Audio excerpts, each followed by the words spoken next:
Rational therapy, or rational-emotive therapy, also called RT for short, is based on several fundamental propositions or hypotheses. And the first of these is that the past is not crucial in a person's life. The past affects him a good deal, but he affects himself much more than the past affects him. Because no matter what he has learned during his historical development, the only reason why these things that have happened to him and that have been told to him affect him today is because he is still re-indoctrinating himself with the same philosophies of life, the same values that he usually imbibed and taught himself to early in his childhood. So we stick largely in the present in rational-emotive psychotherapy rather than in the past.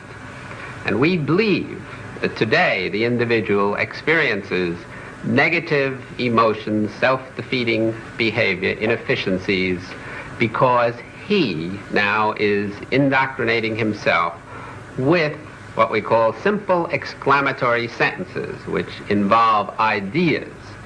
Human beings can tell themselves ideas in all kinds of languages, in pictures, in sign languages, in nonverbal expression, in math, for example, but they normally speak to themselves in simple English if English is their native tongue. And when they talk to themselves in an irrational or an illogical way, then they literally create their negative feelings or emotions and the behavior that follows therefrom. Now, just to give an example, the individual usually tells himself when he's upset, first a sane sentence and then an insane sentence. The sane sentence is something along the order of, I don't like the thing that I've done. I dislike my own behavior. And that would be fine, but unfortunately he follows it with an insane sentence which says to himself, and because I don't like my behavior, I am a louse, I am worthless, I am a no-goodnik.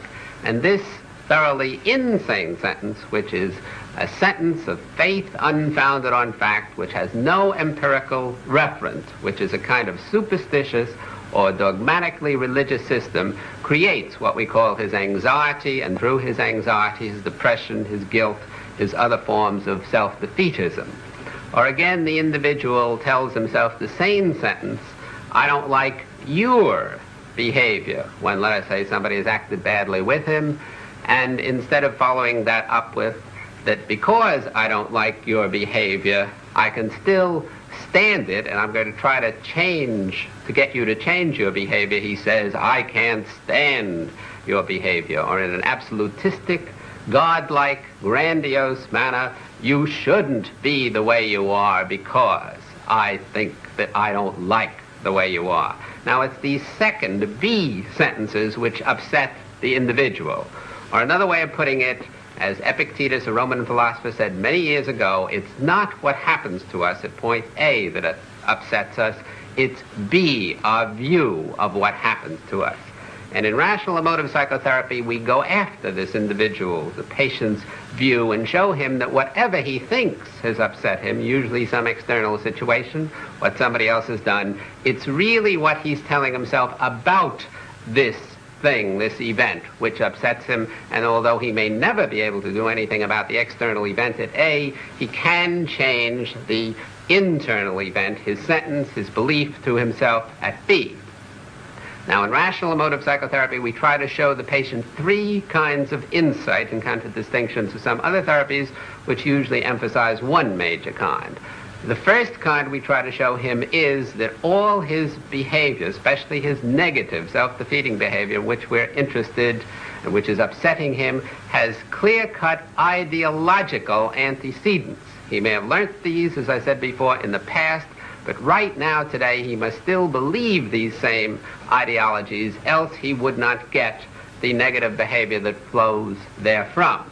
And insight number two, which is most important and which is unfortunately neglected in many other systems of psychotherapy, is that he, being, as Ernst Cassirer once said, a symbolizing animal, is continually re-indoctrinating himself with these ideologies. And that's the issue. That's why he's now disturbed.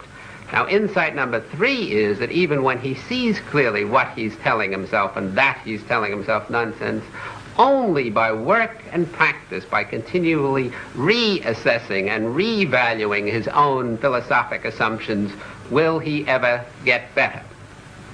Now, we also stress the fact that action is necessary to change an individual. Just talking about things, thinking about things is nice, but not necessary. I should say it's not a necessary condition for psychotherapeutic change. What the individual has to do in addition usually is act, and we therefore give him concrete homework assignments and get him to act these out and check up and follow to see whether he does these homework assignments. And our final goal is to get the individual to learn, and learn for the rest of his life, to challenge and question his own basic value systems, his own thinking, so that he really thinks for himself. He must do this particularly when he feels miserable, he feels anxiety or depression or guilt or too much frustration or anything else that is negative, or when he behaves very inefficiently. And finally, he was able, through this kind of new thinking, rethinking his own assumptions, to apply what we call the scientific method to the facets of human living, and to be truly scientific in his behavior, to question and challenge his own assumptions as we do in science, and thereby to minimize, though never entirely to eliminate, the terrible anxiety and the atrocious hostility which unfortunately affects most of us in this existence.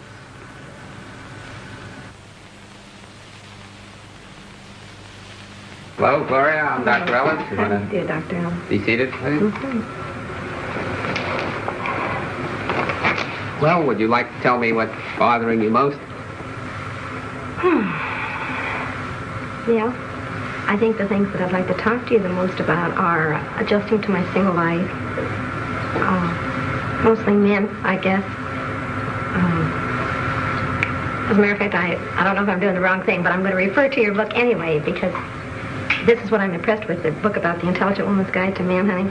Yeah. I tried to follow it, and I believe in it. This is why it's so fun reading your book, because I'm not much of a reader, but I sort of believe the same way you do. But then I've got a problem in this area. The men that I'm attracted to, or the type of man I'd like to become closely involved with, I can't seem to meet, or I get too shy with, or something that it just doesn't click. The men I seem to be dating nowadays are the ones that I don't respect much, the ones I don't enjoy much, that seem blip and uninteresting. And I don't know if it's something about me or what, because I really do want to meet this kind of man. Well, let's talk a little about your shyness. Let's suppose you meet somebody whom you consider eligible, that you might like. Now, let's see if we can get at the source of your shyness, just what you're telling yourself to create this. You meet this man and you feel shy, embarrassed? Yes, but I don't usually show that. I usually act flip right back. Yeah. I act like the other men act to me, as a matter of fact. I act flip. I don't seem near as intelligent. I act like a typical dumb blonde.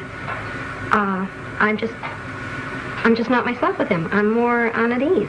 Yes, well, as you probably know from manhunting, I believe that people only get emotions such as negative emotions of shyness, embarrassment, shame, because they tell themselves something in simple exclamatory sentences. Now let's try to find out what you're telling yourself. You're meeting this individual. Now what do you think you're saying to yourself before you get flipped? I know what it is, that I don't stand up to his expectations. I'm not quite enough for him. He's superior to me.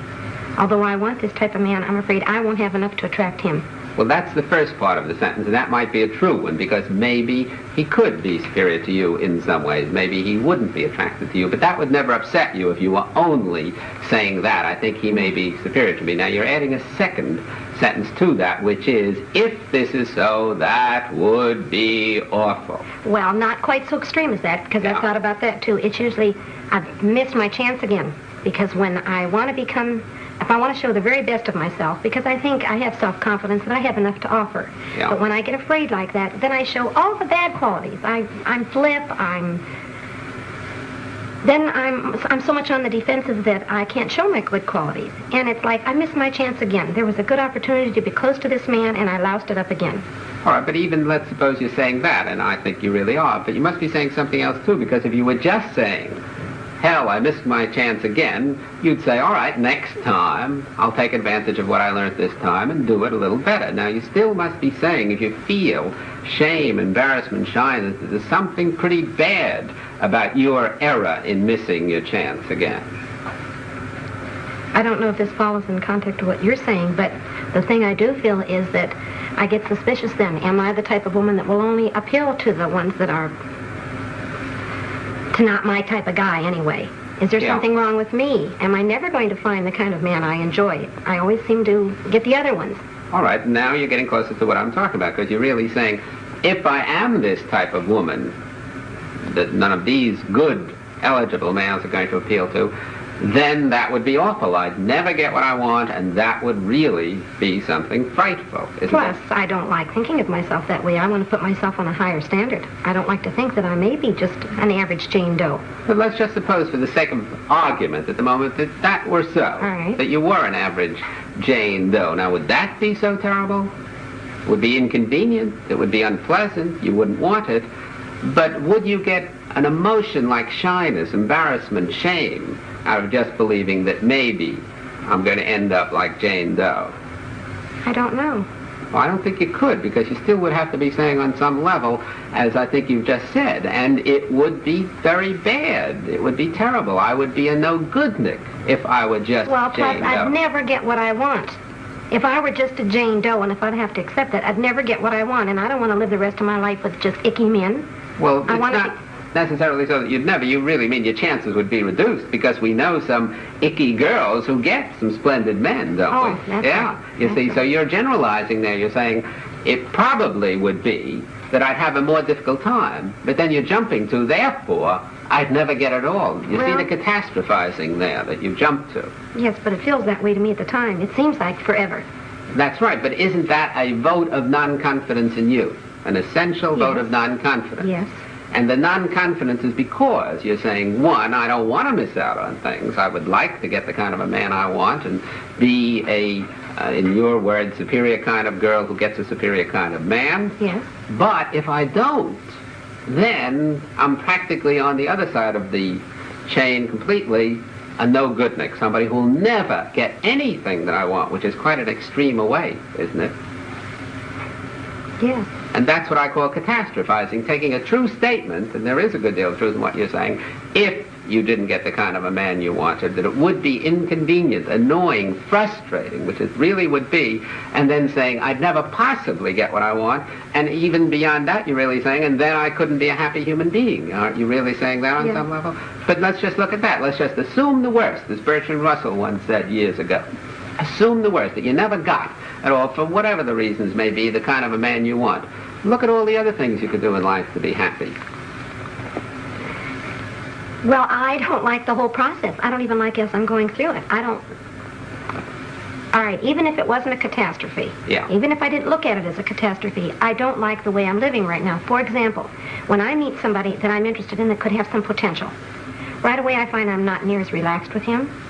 I worry more, should I be friendly? Should I kiss him goodnight? Should I do this? If it's just a Joe Doe and I don't give a darn, I can be anything I want to be. I turn out to be more of a person when I'm not as concerned. I don't like the way I'm, But you're not merely concerned, you're over-concerned, you're anxious, because if you were just concerned, you'd do your best and you'd be saying to yourself, if I succeed, great. If I don't succeed, tough. Right now, I won't get what I want. But you're over-concerned or anxious. You're really saying, again, that's what we said a moment ago, if I don't get what I want right now, I'll never get it. And that would be so awful that I've got to get it right now. That causes the anxiety, doesn't it? yes, or else work toward it. Yes, but If I don't get it right now, that's all right, but I want to feel like I'm working toward it. Yes, but you want a guarantee, I hear. My trained ears hear you saying, I would like a guarantee of working towards it. And there are no certainties Well, and no, guarantees. Dr. Ellis, I don't know why I'm coming out that way. What I really mean is I want a step toward working toward it. Well, what's stopping you? I don't know, I thought, well, what I was hoping is whatever this is in me, why I don't seem to be attracting these kind of men, why I seem more on the defensive, why I seem more afraid. You could help me what it is I'm afraid of so I won't do it so much. Well, my hypothesis is so far that what you're afraid of is not just failing with this individual man, which is really the only thing at issue when you go out with a new, and we're talking about eligible males now, we'll rule out the ineligible ones. You're not just afraid that you'll miss this one.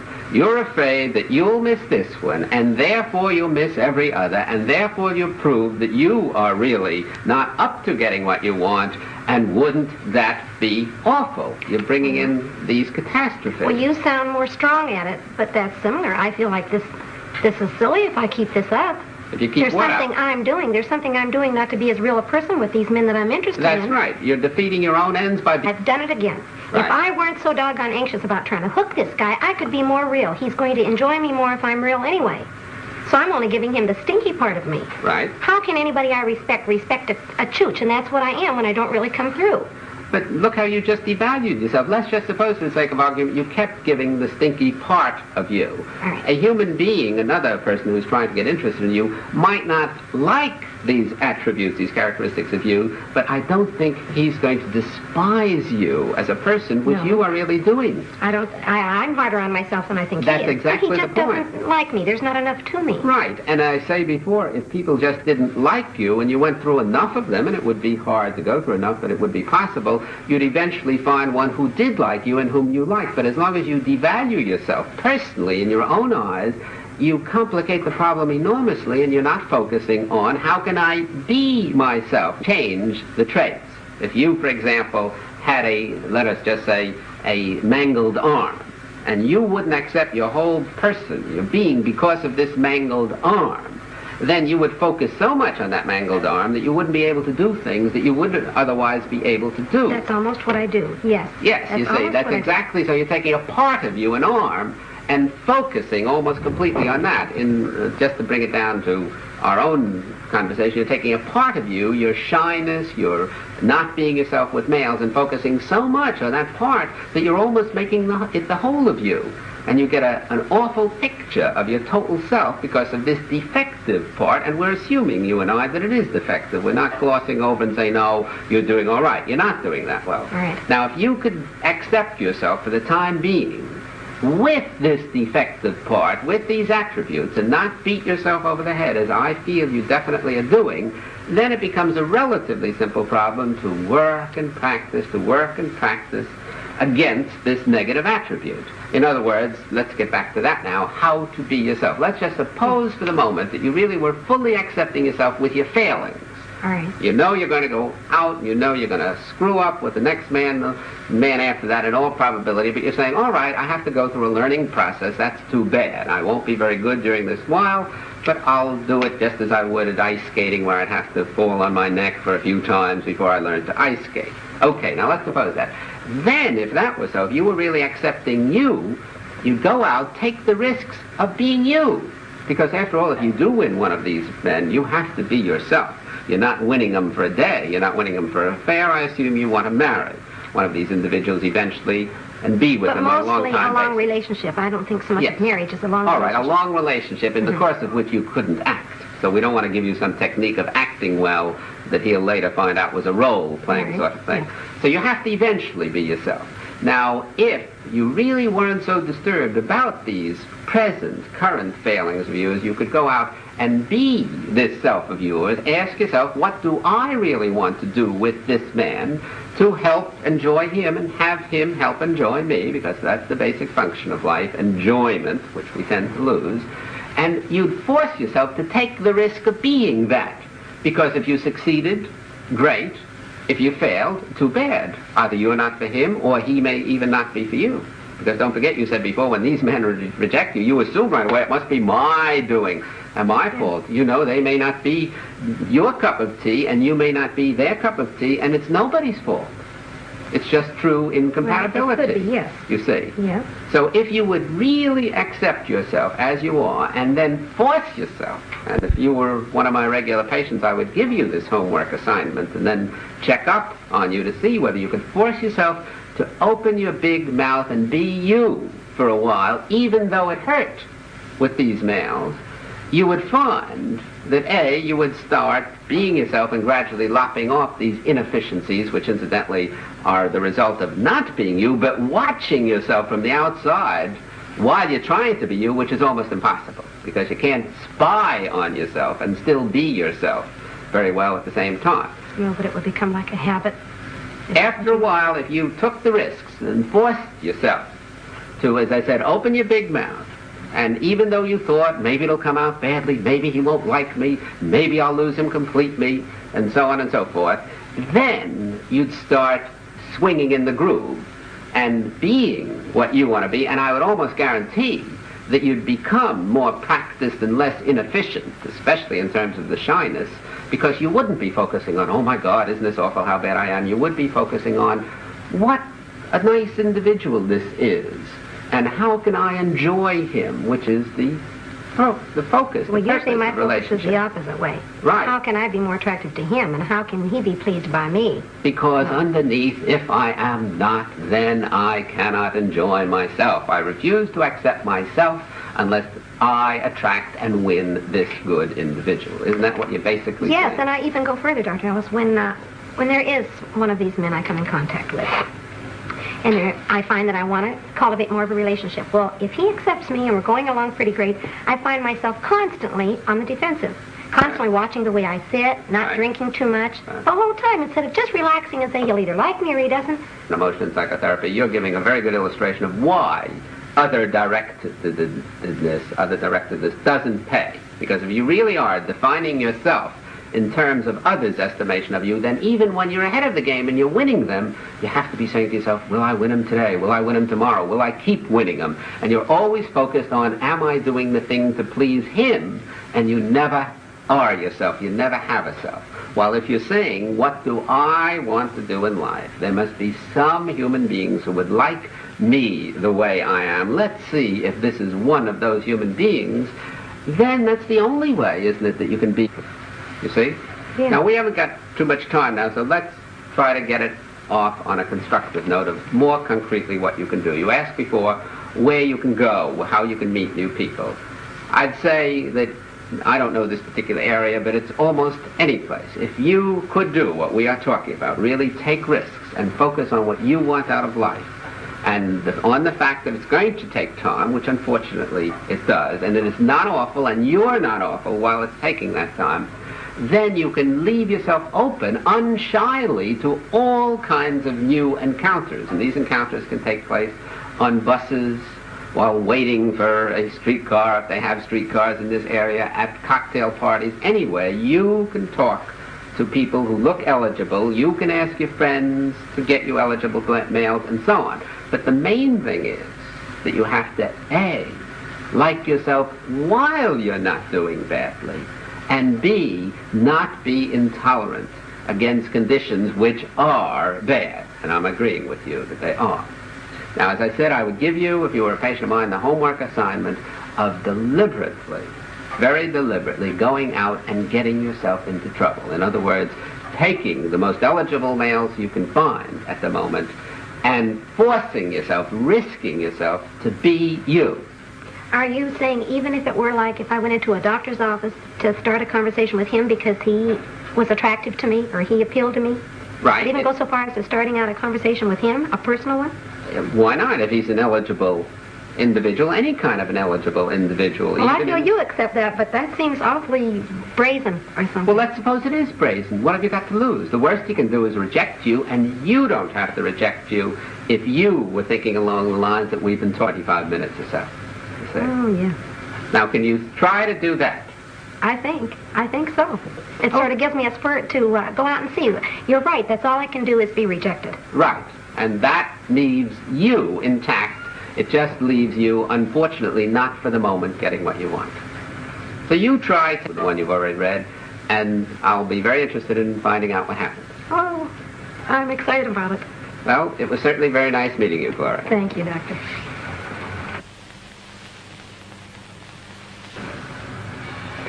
I enjoyed talking with this interesting and I think highly courageous patient, and thought that the session gave a pretty good illustration of a fairly typical session of rational emotive psychotherapy. How was it typical? In several ways. In the first place, I was able rather rapidly and quickly to get to some of what I think are the philosophic cores of the patient's disturbances, to show her that the reason she is feeling shy and ashamed and afraid in this instance is because, even though partially unwittingly, she is defining herself in a very negative way, or devaluing herself by blaming herself too much for imperfect behavior. Because perfectionism is the root of most human evils, and she was showing some fairly typical perfectionistic notions. So very quickly, as is usually done in rational emotive psychotherapy, we skip some of the asides, we skip going back into the history, as some of the psychoanalysts do, and we skip some of the transference relations between us and the patient, and we skip some of the nonverbal expression. Not that we think these things are quite unimportant, but we think they're of relatively little relevance to the basic core of the patient's disturbance, which is her philosophy of life. And typically, again, this patient showed both anxiety and low frustration tolerance, which most patients showed, and these were intertwined, and again, very usually, she was then beating herself over the head, blaming herself, condemning herself for feeling these kinds of feelings. Now, she did not see very clearly, at least I thought so at the beginning of the session, exactly what declarative sentences and exclamatory sentences she was telling herself to create these feelings, and I endeavored to show her some of these sentences and what could be done about it. And among other things, I also, though briefly, because this is just one brief session, tried to give her a homework assignment that she could go and get her teeth into and actively try to do, to depropagandize herself by going out and taking risks, which normally up to now she hasn't been taking that much of. It's interesting to note that, again, quite typically in this session, although I was attacking fairly vigorously the patient's attitudes or philosophies, she did not feel an attack on her. She felt that I was supporting her, if anything, and she ended up, I thought, rather optimistically feeling that I had given her several ideas of what she could do in the future. Again, rather typically in this session, I kept persuading the patient and attacking her ideas and showing her that her philosophy of life not only was such and such, but that if she stuck to this kind of philosophy, she had to get negative and self-defeating results from it.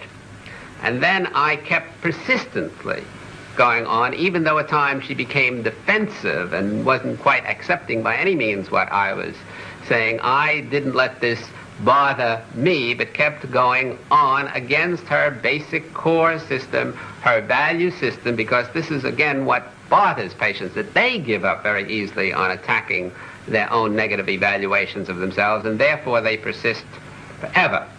Now, there were limitations, of course, especially in terms of time to the session, and these limitations did have some effect. For example, there was not enough time for repetition. In several sessions, I would have gone over much of this same material until I was sure that it had sunk in. Then I would have had time to get feedback from the patient to see whether she really understood in action in particular what I was talking about, and whether she was following it up or leading herself up some other diverting pathway which people can do. There was no time to emphasize that she would have to continually reassess her evaluations of herself and her general philosophies and do rethinking for the rest of her life. There was no time to show the patient very much that even during this session, in relation to me and what she was saying about herself, that she was displaying her bad attitudes toward herself. And finally, there was no occasion, of course, since this was an individual session, to see how she related specifically to other non-therapists, as she would in group therapy, and in the midst of this group situation to show her exactly what was going on and what she could do about it. But I do feel hopeful about the session, and think that perhaps I was able at least to give the patient a few ideas which she could then go out and work on her own, because unless patients do work themselves with the material that we therapists give them in psychotherapy, nothing eventually happens. It isn't any magic that we have for them, but we can give them certain catalytic ideas and influences which then, if they work and practice at, will do them good for the rest of their lives.